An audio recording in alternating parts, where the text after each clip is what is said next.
I rewatched the movie Tootsie, something I didn't really think I would ever do. I remember I saw that movie back in 1982 at age 11, and I kind of felt like I wasn't really the right audience for it. Like that most of the humor was over my head. It was about sex stuff that I didn't really know that much about, and I don't know, but there were some funny scenes there were scenes that I thought were funny even back then. And and rewatching it, I was actually, to be fair, um, quite surprised at how much the humor really does hold up. Um, I don't know what there is to say about it.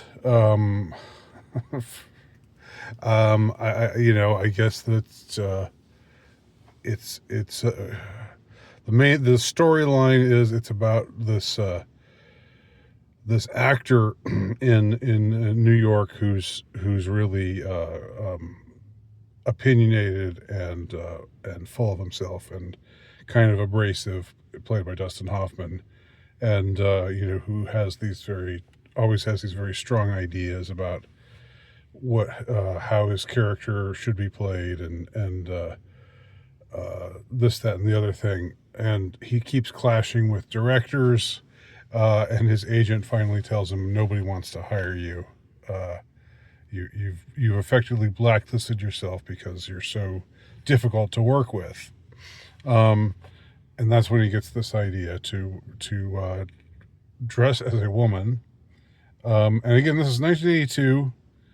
This is not, this is before the trans thing uh, was, a prescriptive ideology that we must all embrace, or we reject at our peril.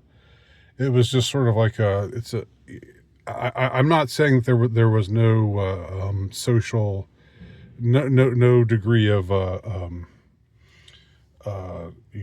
social conditioning in the movie, because I mean it's a Hollywood movie, so I would imagine that there's some nefarious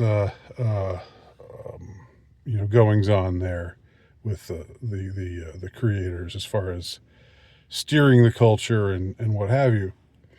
Um, but that really wasn't what stuck with me when I watched the movie. And actually, there is a scene in it that I'm going to recount right now. That's really could be called "quote unquote" red pilled. And it's still quite hilarious. It's funnier to me now than it was at age 11, because at age 11 I had no frame of reference. I had no way of relating to the scene at all. But as this woman, this frumpy middle-aged woman. That's another thing. He wasn't this when he became this woman, and he was supposed to be like a middle-aged woman who wasn't really all that attractive. So that kind he was playing this a female, this hospital administrator who was who ended up being a lot like him. He ended up ad-libbing a lot of his lines, and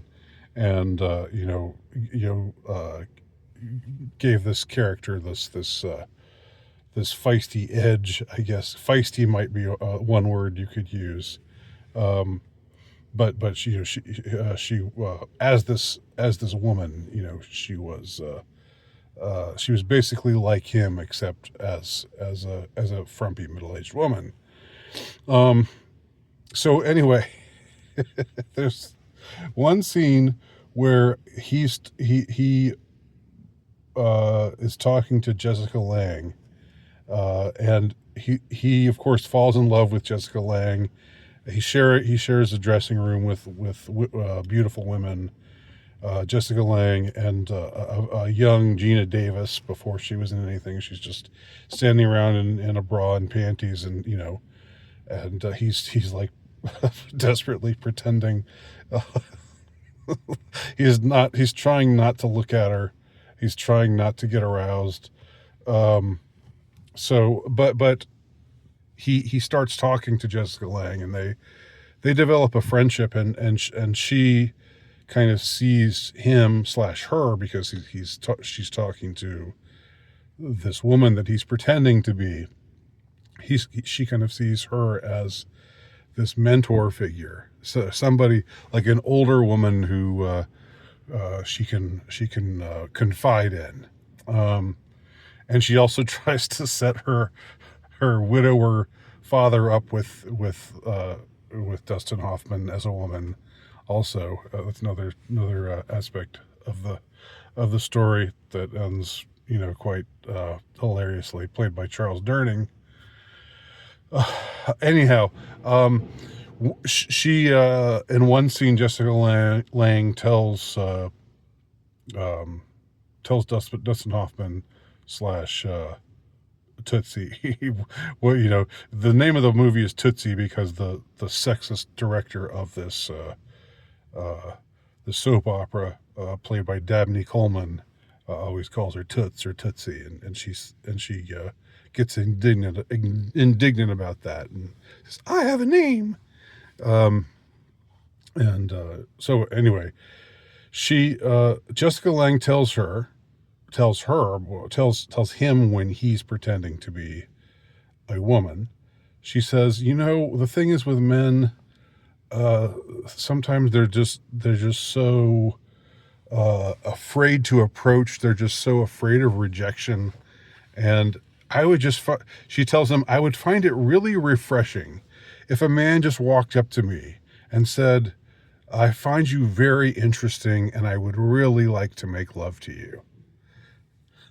So later he encounters her as himself at a party, and Dustin Hoffman was like, I don't know, 5'4". I'm exaggerating a little. He was not a tall guy, goofy looking guy, not a handsome guy. Still got his share of what, I'm sure. But anyway, he approaches her. He approaches her at this party, and he says to her, he repeats back to her the same line that she told him when she thought he was a woman, that she wanted to hear from a man. He goes up to her and very confidently, and he says, "Excuse me, I saw you, and I think you're very interesting, and I would just really love to make love to you." And she throws her drink in his face.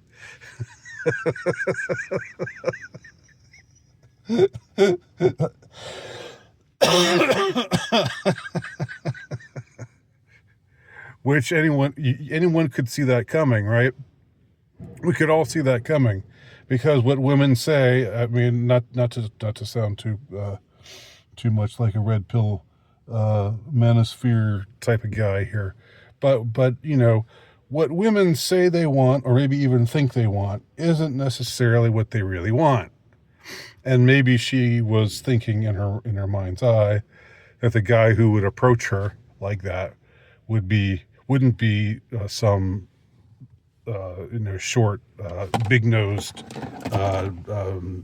Jewish guy, but maybe would be like a tall and athletic and handsome guy. And that it would be, and then maybe that was what she was really expecting. But he does what she says she wants a man to do, down to the letter, and she rejects him just in the most humiliating ways.